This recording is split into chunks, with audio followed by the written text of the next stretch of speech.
Good morning, everybody. This is Stephen Pugh of the Home Bible College. It is March the 9th, and we're taking a look at the next three chapters, beginning in chapter 16 of Deuteronomy. The Lord specifies the three festivals that the children of Israel are obliged to attend. And then the Lord speaks regarding the judges and the officers of Israel. And then we have a set of interesting passages which talk about the coming kings and the coming prophets. And in between them he speaks of the priests and the Levites' share and certain forbidden practices. Now, the first obligatory feast or festival is the Passover in the first month Abib. This was a celebration of Israel's escape from Egypt, and this festival is characterized by 7 days of eating unleavened bread. The Passover was to be a lamb roasted and completely eaten on the last night of Passover. 7 weeks later, on the night of Passover. 7 weeks later, the next feast is the Feast of Weeks, or Pentecost. There we are. This is to be a glad celebration of their entering into the covenant at Sinai. And the third festival was the Feast of Tabernacles. This lasted for 7 days. It is the celebration of God's provision in harvest. At all these times the people are to bring the increase of their goods as a tithe to the Lord. And next the Lord ordains that judges and officers are to be appointed to sit in the gates of the city to judge every case brought before the Lord. Now, their judgment is to be honest and without bribery and without prejudice. The Lord explains the ministry of these judges. They are to judge Israel on behalf of the Lord. First, Israel is not to allow any place to be set up to worship the Lord apart from that which he has specified, nor are they to bring faulty sacrifice before the Lord. If men do this sin, they are to be brought before the Lord, and at the mouth of 2 witnesses or 3 are to be stoned to death. Other difficult cases are to be brought to the priest, and anyone questioning their judgment is to be executed.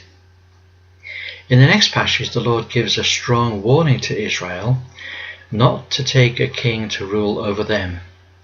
And even if they did, it must never be a heathen king, but one of their brethren. This king is likely to amass great wealth and marry many wives who will turn his heart away from the Lord. He's not to amass wealth. The priests are to write a copy of the law of the Lord for him to read all his days. Though through it he will learn to fear the Lord all his life, so that he does not get an overinflated idea of his own importance. He is to be humble. In this way he will live long and have children. And then the Lord talks about the priests and the Levites. They will have no inheritance in the land, but live only to serve the Lord. And the Lord gives a severe warning regarding practices that are totally forbidden in Israel. They are that no one is to sacrifice his children, or to use divination, or to be an observer of times, or an enchanter, or a witch, or a charmer, or a consulter of familiar spirits, or a wizard, or a necromancer. All these things are totally forbidden. They are the evil stench of a rotting corpse. They are an abomination. These are the very things that caused the Lord to drive out the enemies of Israel from the promised land. Lastly, the Lord speaks of the prophet of the Lord, that the Lord was going to send to Israel Christ. He will be like his brethren in his humility, but like me in his deity. The children of Israel are to listen to him, and he will speak only the words he hears from the Lord. Any man who pretends to speak in the name of the Lord is to be executed. That is, if he pretends, he presumes to speak in the name of the Lord. Those who are pretend prophets are those whose prophecies do not come true in due course, and no one is to be afraid of them. You know, this is a message as much for Israel as it is for today. There is a proliferation of prophets, so-called, in the church, who make pretentious prophecies, who pretend to have a message from the Lord when actually it is what they call presumptuousness. Those who make presumptuous prophecies are to be executed. That's quite a serious warning, isn't it? The prophecy is not a plaything. It's not to think that you can play with it. It's not something. It's something serious, not something at all that we should play around with. Now, let's go back through the passage. Obviously, we have the three festivals: the Passover, the Feast of Pentecost, and the Feast of Weeks. I was very struck by the Feast of Tabernacles, I beg your pardon, the Feast of Weeks and the Feast of Tabernacles. I was very struck when it says in verse 16, it says, "They shall not appear before the Lord empty." The idea that a man of Israel could appear before the Lord without bringing his offering was absolutely anathema. Every man shall give as he is able. Now, the Lord wasn't requesting that men give what they couldn't give, but they are to give according to the blessing of the Lord thy God, which he hath given thee.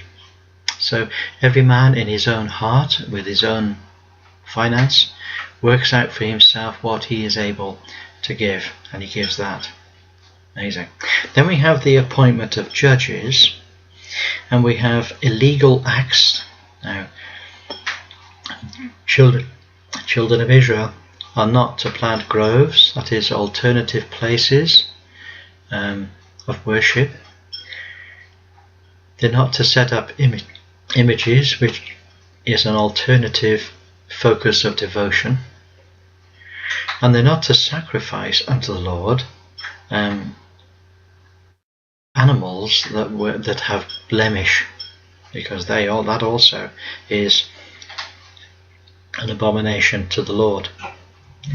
When the Lord is speaking about the duties of judges in chapter 17, he talks first of all about simple cases, and then he talks about difficult cases. So in verse 8, "If there arise a matter too hard for thee in judgment." So he talks about how those difficult cases are to be brought about, because the difficult cases are to be brought before the priests.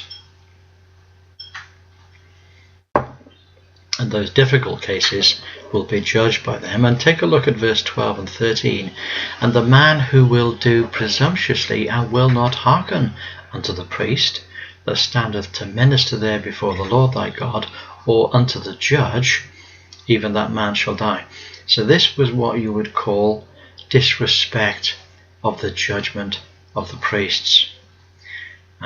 There is a law today, isn't there, in which a person shows disrespect to a judge in his courtroom, and there are very, very severe punishments for disrespect.